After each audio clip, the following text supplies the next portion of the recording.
오늘 제목을 아름다운 사람이라고 정해봤습니다. 아름다운 사람. 어떤 사람이 아름다운 사람입니까? 우리는 미스 코리아나 미스 유니버스 혹은 미스 월드를 아름다운 사람의 대표자로 생각을 합니다. 물론 외면적으로 아름답습니다. 이 세상에는 아름다운 사람들이 참 많습니다. 젊음이라는 것은 무조건 아름답습니다. 그러나 성경이 이야기하는 아름답다고 하는 것은 외모만은 아닐 것입니다. 아름다운 사람들, 얼마나 듣기 좋은 표현입니까? 하나님이 아름답다고 생각하시는 사람들은 어떤 사람들이겠습니까? 이사야 52장 7절에 보시면 아름답다 그런 표현이 나옵니다. 누굽니까? 좋은 소식을 가져오며 평화를 공포하며 복된 소식을 가져오며 구원을 공포하고 시온을 향하여 이르기를 내 하나님이 통치하신다 하는 자의 산을 넘는 발이 그 다음에 어찌 그리 아름다운고. 산을 넘는다는 것은 쉬운 것이 아닙니다. 발에게 고통이 있는 것입니다. 그러나 주님은 복음을 전하는 것, 예수 그리스도의 통치, 그의 나라를 선포하는 것이 아름답다. 아름다운 것이 그 사람의 발뿐이겠습니까? 그 사람의 마음이 아름답고 그 사람의 존재가 아름다운 것입니다. 진정한 아름다운 사람은 하나님의 뜻을 행하는 사람이다. 이렇게 생각을 합니다. 오늘 본문에서 우리는 아름다운 사람들을 봅니다. 중풍병자를 낫게 하기 위해서 한 마음으로 한 태도로 예수 앞에 데리고 와서 그를 낫게 하는 사람들입니다. 어느 누가 그 사람들에 대해서 험담을 할 수가 있고 편론을 할 수가 있고 아름답지 않다 말할 수가 있겠습니까? 이 놀라운 사건은 공관복음, 곧 마태복음 9장 그리고 본문인 마가복음 2장, 누가복음 5장에 공통적으로 기록되고 있습니다. 이 사건은 중요한 사건이기 때문에 다 기록하고 있습니다. 주님은 문둥병자를 고치시고 난 다음에 너무나 많은 사람들이 병을 고치기 위해서 예수님을 찾았기 때문에 마을에 들어가실 수가 없었습니다. 그래서 그는 사람들이 없는 광야에서 밤을 지새셨습니다. 그러다가 수일 후에 다시 마을로 내려오셔서 가브나움에 들어가십니다. 아마도 학자들은 이 가브나움은 베드로의 집이 아닌가 그렇게 추측들을 합니다. 그러나 분명한 것은 우리가 알 길이 없습니다. 주님은 그 집에 들어가셨는데 많은 사람들이 그 이야기를 듣고 그 집을 방문하고 애워쌉니다. 그런데 너무나 많은 사람들이 왔기 때문에 사람들이 예수를 만난다는 것은 굉장히 어려운 환경과 조건이었습니다. 주님이 말씀을 전하셨는데 그 말씀이 무엇이었는지에 대해서 우리는 알 길이 없습니다. 그때 어떤 사람들이 중풍병자를 데리고 예수 앞에 나와서 낫게 하기 위해서 그 집으로 다갔습니다.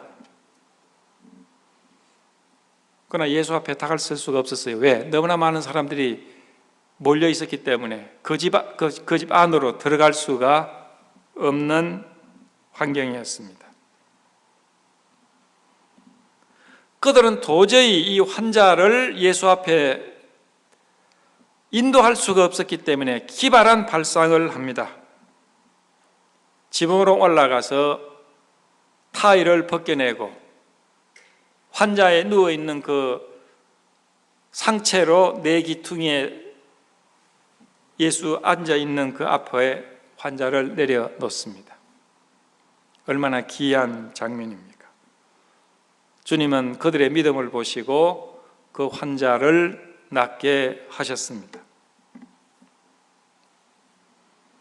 여러분이 이것이 복음서에 기록되어 있지만 이 환경을 우리가 깊이 생각해 보면 굉장히 엄청난 사건입니다. 아무리 사람들이 많더라도 지붕을 뜯어서 환자를 내려놓는다는 것은 보통 일이 아니지 않습니까? 왜 이런 사람들이 아름답습니까? 첫째, 그들은 가련한 상태에 있는 이 중풍병자를 깊이 사랑했습니다.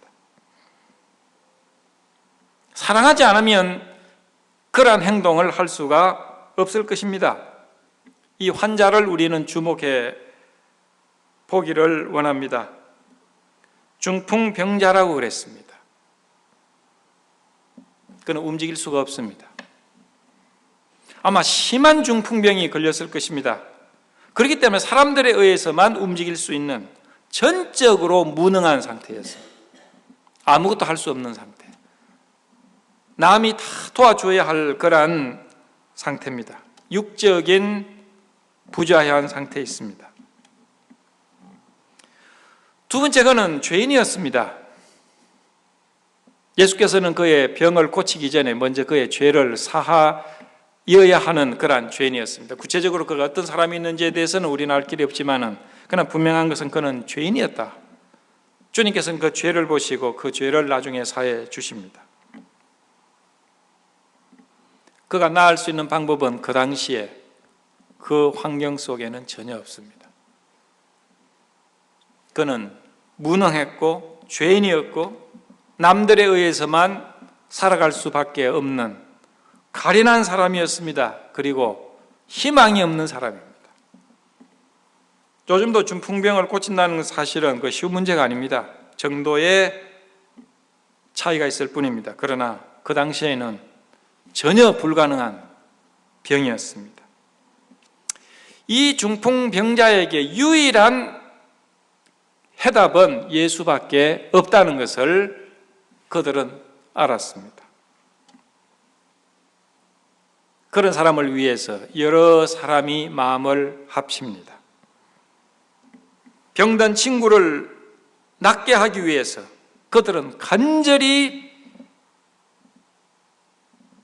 사랑하고 협조하고 그 길을 모색합니다. 그들은 다 바쁜 사람들이었을 것입니다. 그들의 시간을 할애합니다. 그들의 에너지를 동원합니다. 이런 모양으로 저런 모양으로 다 할 일이 있겠지만 그들은 그걸 다 제쳐놓고 희생하고 그를 사랑해서 그를 낫게 하는데 마음들을 모았습니다. 우리 한 사람을 사랑한다는 것은 쉬운 것이 아닙니다. 사랑의 정의가 뭡니까? 여러 가지 사랑의 세속적인 정의가 있지만은 성경적인 정의는 친구를 위하여 목숨을 버리는 것이 사랑이라 그랬습니다. 자기를 희생하는 것입니다. 두 번째, 예수께서 그 친구를 고칠 수 있다는 것을 믿었습니다. 아마 그들은 예수께서 문둥병자를 고쳤다는 그 이야기를 듣자마자 그렇다면 저 사람도 고칠 수 있다라고 생각을 했을 것입니다. 왜? 문둥병자를 고친 사건이 그 전에 기록되어 있기 때문입니다. 그래서 그들은 환자를 고칠 수 있다는 희망을 가졌습니다. 나사렛 예수만이 이 사람에게 희망이 있다는 사실을 알고 그들은 그를 예수 앞에 데려온 것입니다. 예수께서 환자를 고치실 수 있고 고치실 것이라는 것을 그들은 믿었습니다. 5절에 보면 저희의 믿음을 보시고 그랬습니다. 예수께서는 환자를 데리고 온 친구들의 믿음을 먼저 보셨습니다. 그들에게 믿음이 있는 것을 보시고 환자를 고치실 수가 있는 것입니다. 참된 믿음은 참된 행위를 가져옵니다. 야고보서 2장에는 나는 행함으로 내 믿음을 내게 보이리라 그랬습니다. 그들은 예수 외에 이 사람에게 희망이 없다 하는 것을 그들은 깨달은 겁니다. 오늘 우리 주변에 얼마나 이와 같은 환자들을 많이 봅니까? 많은 사람들이 질병 가운데 있고, 더 중요한 것은 많은 사람들이 영적으로 혹은 내면적으로 불구 가운데 있다는 사실입니다. 겉은 멀쩡해도 속에는 얼마나 많은 불행과 얼마나 많은 그러한 부자유함이 있는지 우리는 말로 할 수가 없습니다.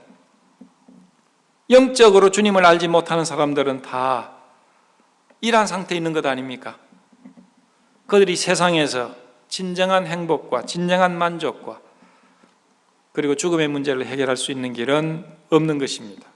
그러나 우리는 그것을 알고 있습니다.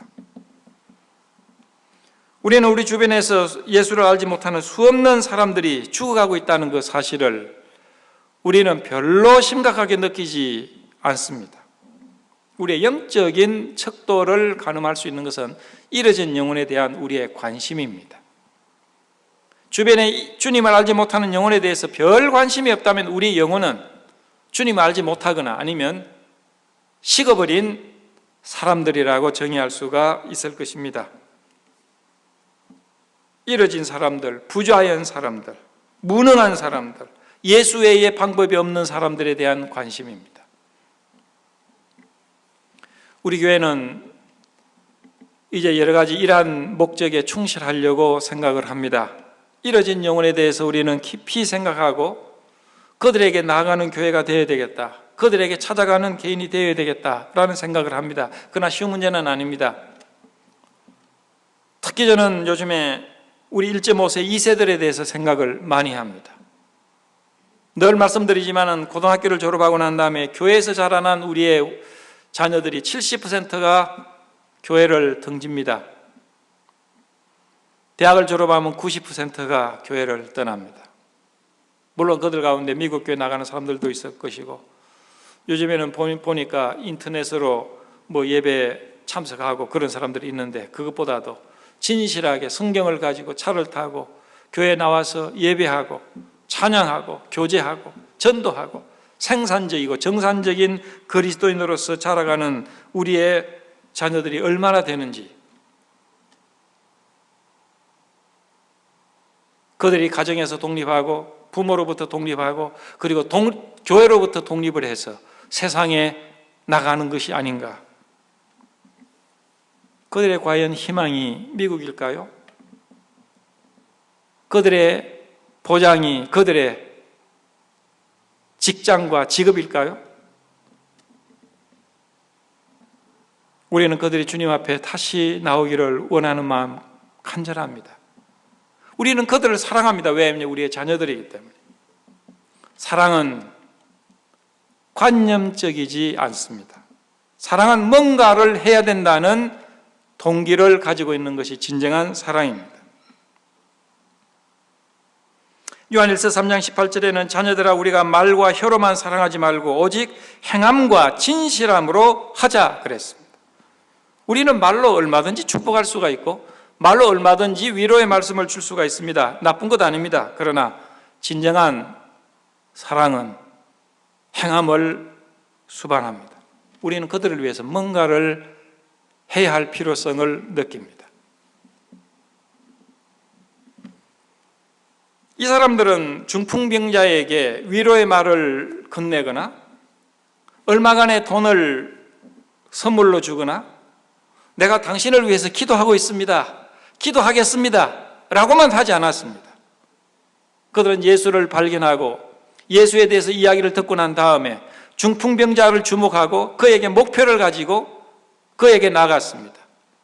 여러 사람이 마음을 합쳐서 그 사람을 얹어서 움직일 수 있는 것을 만들었습니다. 4명이 그 환자를 듭니다. 아마 4명만 아니라고 봅니다. 여기 성경에 보면 사람들이 한 중풍병자를 4사람에게 메워 가지고 예수께 올세. 여러 사람들이었습니다. 최소한 5사람 혹은 6사람 이상이었을 것이라고 생각을 합니다. 그들은 관념적으로만 염려하지 않고 동정하지 않고 기도하지 않았습니다. 그들은 그를 메고 예수 앞에 나왔습니다. 왜? 예수 외에 다른 길이 없다는 것을, 예수 외에 이 사람의 불행을 끝나게 할 수 있는 사람이 없다는 것을 그들은 알았습니다. 그런데 그 집에 와보니까 상황이 녹록하지 않습니다. 아마 수십 명, 수백 명이 될지도 모르는 많은 사람들이 집을 에워싸고 있었어요. 들어갈 수도 없습니다. 양보받을 수도 없습니다. 그래서 그들은 포기했습니까? 어렵구나. 다음 기회를 보자. 다음에 또 우리가 오자. 그들은 그렇게 하지 않았습니다. 그들은 이 일을 끝내고야 말겠다는 집념을 가졌습니다. 4사람은 서 있고 1사람, 2사람이 아마 그 집을 돌았을 것입니다. 그리고 발견했어요. 아, 여기에는 지붕으로 올라가는 계단이 있네.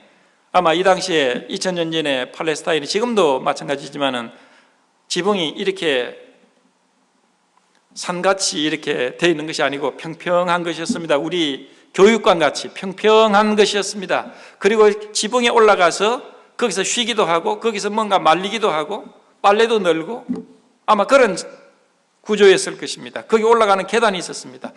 자, 우리가 지붕으로 올라가자. 지붕에 올라갑니다. 어떻게 합니까? 성경에 보니까 지붕을 뜯어 구멍을 내고, 영어 성경에 보니까 이것이 타일이라고 되어 있습니다. 또 다른 성경을 보니까 누가복음 5장 19절에는 기와로 덮여 있었다. 그런데 기와가 아니고 아마 타일이었다고 봅니다. 어떤 구조였는지 우리가 분명하지 않습니다. 그들은 타일을 뜯기 시작을 했어요. 여러분, 이 일이 보통 문제입니까? 남의 지붕을 뚫다니, 남의 지붕을 구멍을 내다니 책임을 어떻게 지려고 합니까? 그러나 그들은 그것이 문제가 아니었습니다. 그들은 이 사람이 예수를 만나서 이 사람의 낫는 것에 그들의 최종 목적을 두었습니다. 어떤 희생이 있더라도, 어떤 고난이 있더라도 그들은 개의하지 않기로 결정했습니다. 지붕을 뚫는다. 비난을 받을 만한 조건입니다. 사람들이 그랬을 거면 당신들 뭐 하는 것이요? 지금 당신들 뭐 하는 것이요? 지붕을 뚫다니. 여러분, 지붕을 뜯을 때 그냥 뜯어집니까? 그 밑에 먼지가 밑으로 내려올 겁니다. 그 집 주인이 어떻게 하겠어요? 당신들 정신 나갔느냐고. 당신들 지금 내 집에 지붕을 내가지고 어떻게 하겠느냐고 난리가 났을 것입니다. 그러나 그들은 개의치 않았습니다. 그 환자를 메었던 침상에 내려가야 하니까 지붕이 뭐 30cm, 50cm 뚫려 하면 1m 이상 혹은 2m 정도 지붕을 거의 한 3분의 1 정도 뚫은 것이 아닌가 그런 생각이 듭니다. 엄청나게 지붕을 뚫었어요. 집을 훼손한 겁니다. 그리고 환자를 내렸습니다. 여러분, 이 사실을 여러분 생각해 보십시오. 얼마나 큰 문제를 일으키는 것입니까? 왜 그랬습니까? 사람들이 많았기 때문에 접근할 수 없었어요. 여러분, 다른 성경 구절에는 누가복음 5장 17절에는 그 많은 사람들 가운데 바리새인과 교법사들이 앉아 있었다, 그렇게 되어 있습니다. 여기 마가복음에는 그게 내용이 없습니다. 많은 사람들 가운데 바리새인들과 율법사들이 많이 와 있었어요. 그 목적은 뭐였습니까? 나사렛 예수가 뭔가 흠잡을 것이 없는가? 이 사람이 뭔가 잘못된 점이 없는가?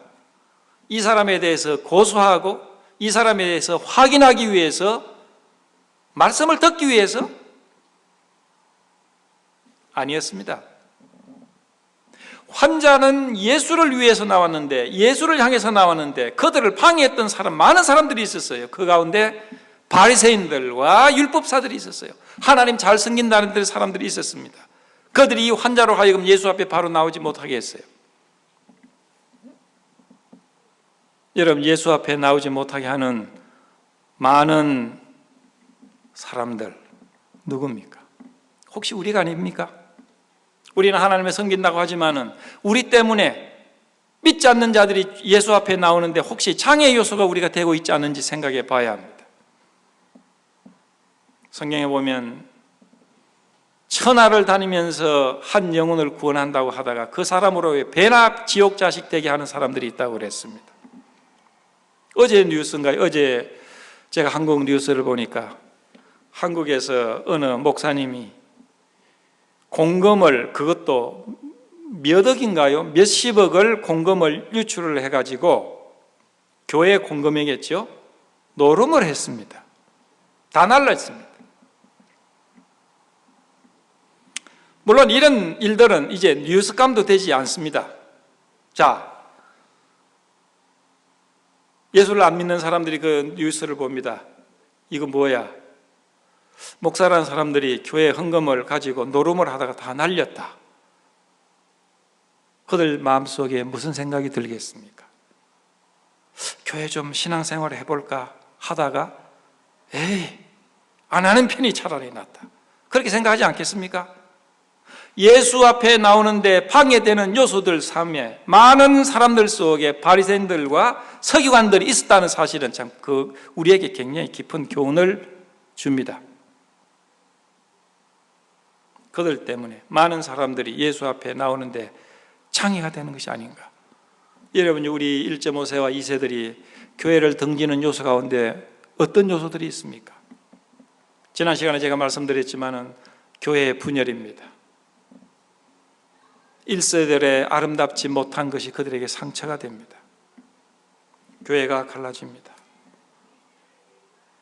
어린 마음에 아무런 발언권도, 교회가 왜 갈라서야 되는가에 대해서 아무런 조치도 할 수 없는 그들은 마음의 상처를 가지고 친구들과 헤어집니다. 혹시 여러분, 우리 자녀들이 교회를 떠나는 이유가 우리 때문이 아니겠습니까? 우리가 예수의 말을 듣기 위해서, 예수를 둘러싸고 예수를 보기 위해서 앉아 있는데 정작 와야 할 사람들이 우리 때문에 도저히 예수 앞에 나갈 수가 없다. 혹시 그런 요소가 없을까요? 우리 교회가, 혹은 우리 이민교회가.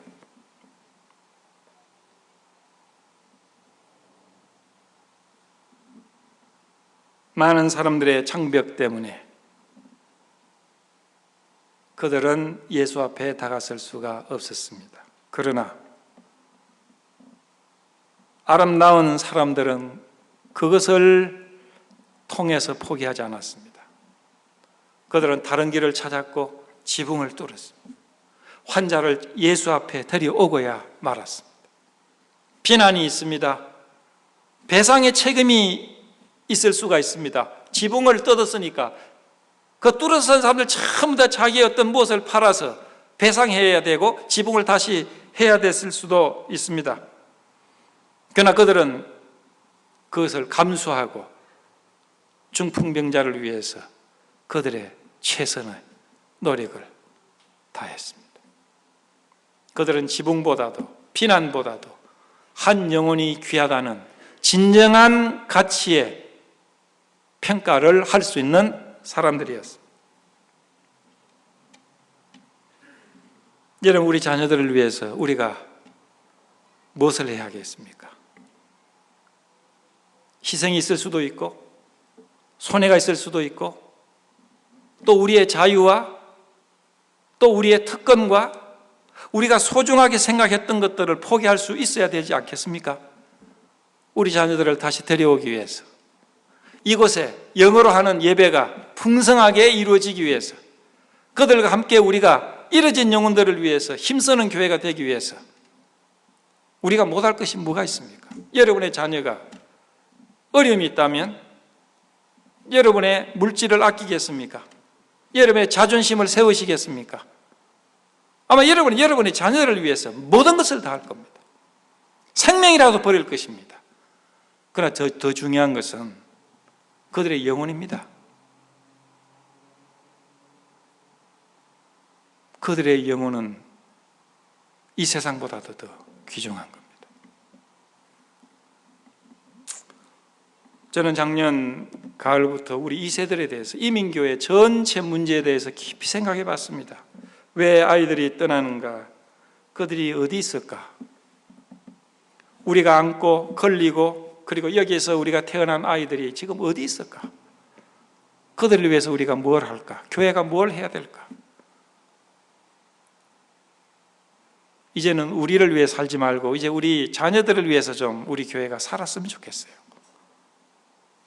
우리 좋은 것 말고 자녀들에게 좋은 것이 무엇일까? 우리가 그거 좀 생각했으면 좋겠어요. 다 좋다. 그들이 올 수 있다면, 그들이 주님 앞에 다시 나올 수 있다면 모든 걸 희생하는 해보자. 참 그런 생각이 듭니다. 자주 말씀드립니다. 우리는 신앙을 포기하지 않을 겁니다. 우리는 죽는 날까지 주님 앞에서 예배할 것입니다. 그러나 우리 자녀들을 어떻게 합니까? 우리 자녀들이 흔들리면 그들의 자녀들은 두말할 필요가 없습니다. 우리는 주님 앞에 가지만 우리의 자녀와 우리의 손주들과 또 우리의 정손주들이 주님 앞에 나와 있는 모습이 얼마나 아름답습니까? 이것이 오늘 우리가 해야 할 책임이 아닙니까? 우리는 아프리카를 가지 않아도 우리 자녀들이, 우리의 후손들이 주님 앞에 신앙생활 잘하는 것보다도 더 아름다운 것이 무엇이겠습니까? 이를 위해서 우리는 우리 자녀, 직계 자녀들부터 혹은 주변에 있는 우리의 교회를 다녔던 우리의 1.5세, 2세들을 위해서 우리는 노력해야 되지 않겠습니까? 이 사람들은 한 중풍병자를 위해서 그들의 최선을 다했습니다. 굉장한 광경입니다. 먼지가 납니다. 흙이 떨어집니다. 흙이 떨어지니까 그 밑에 앉았던 사람들이 물러납니다. 이거 웬일인가? 보니까 그 위에 사람이 내려옵니다. 중풍병자입니다. 주님은 그들을 보시고 그리고 환자를 보셨어요. 죄가 이 사람으로 하여금 불행하게 하였다는 것을 알았습니다. 그리고 중풍병자의 친구들, 아름다운 사람들의 믿음을 보시고 확인하시고 먼저 그 환자의 죄를 용서해 주셨습니다. 예수께서 저의 믿음을 보시고 중풍병자에게 이르시되 소자야 내 죄 사함을 받았느니라 하시니, 먼저 병을 낫게 하기 전에 그의 진정한 병의 원인인 죄를 사해 주셨습니다. 병을 사다니, 죄를 사다니. 바리새인들은 발끈했습니다. 하나님 외에 죄를 살 자가 누군데 저 나사렛 예수가 하나님처럼 죄를 사한다고 하네?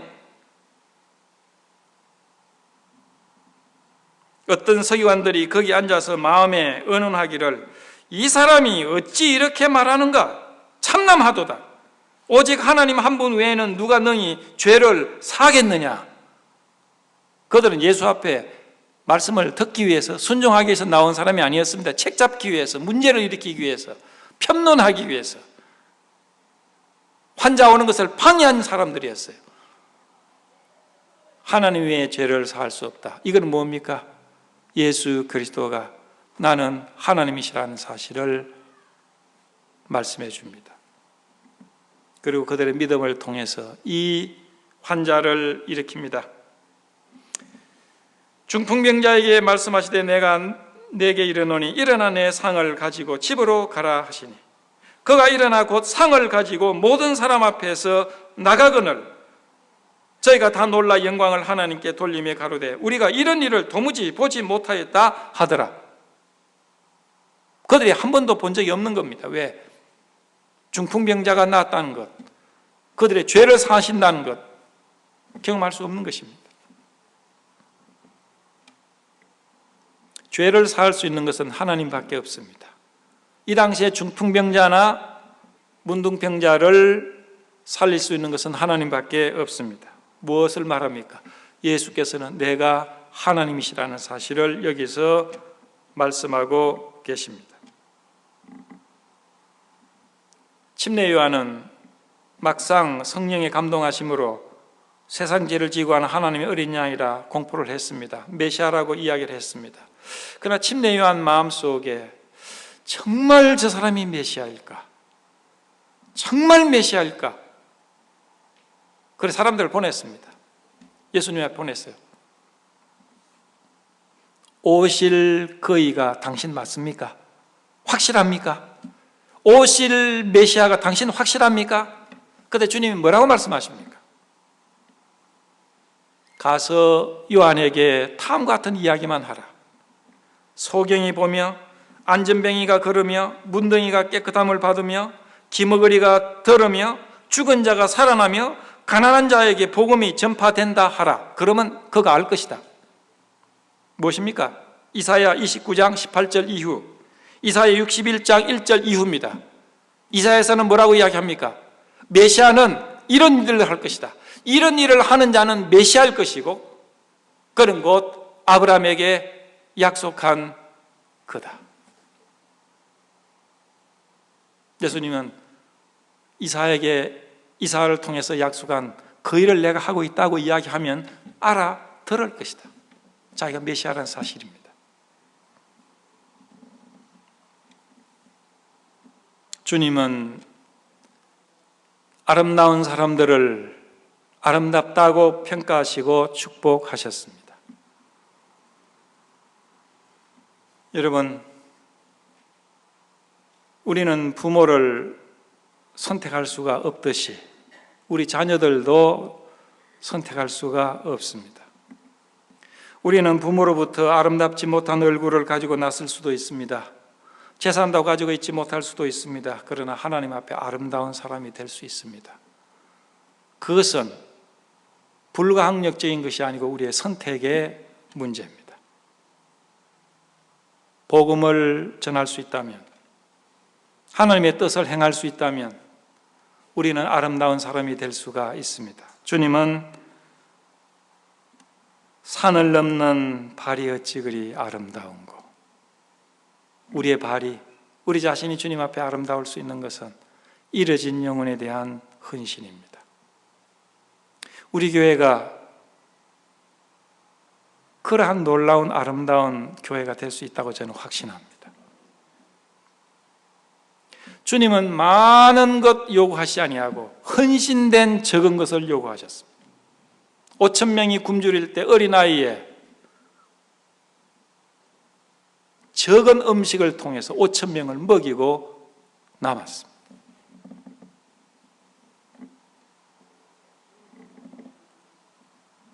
기도는 많은 사람들 필요하지 않았습니다. 소수만이, 믿음이 있고 헌신되고 열정 있는 소수만이 그에게 필요했습니다. 삼손은 창이나 칼이나 대포가 필요하지 않았습니다. 땅바닥에 쓰러져 있는 나귀의 턱비 한 개면 좋겠습니다. 하나님은 믿음이 있고 하나님의 위대한 일을 위해서 헌신된 사람을 찾으시고 그 소수를 통해서 위대한 일을 하십니다. 왜? 하나님은 전능하신 분이시고 하나님은 천지를 창조하신 분이시기 때문에 그렇습니다. 오늘 여러분이, 오늘 우리 교회가 주님 앞에 그러한 헌신이 있다면 주님은 사용하실 것입니다. 이 새 복음서에는 이 사건의 마지막에 다음과 같은 공통적인 단어로 끝납니다.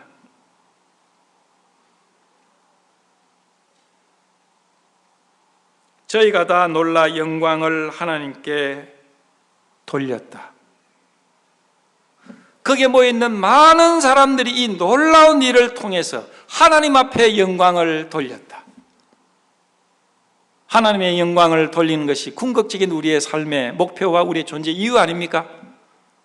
믿음의 사람들을 통해서, 믿음의 한 행동에 통해서 그 결과는 주님이 축복하시고 역사를 이루시고 하나님의 영광을 받으셨습니다. 최고의 사역이고 인생의 목적을 이룬 것입니다. 오늘 우리는 이런 헌신이 주님 앞에 개인적으로 교회적으로 있게 되기를 바랍니다. 우리를 통해서 하나님이 오직 하나님만이 영광과 존귀함을 받으시기를 원하는 겁니다. 기도하시겠습니다.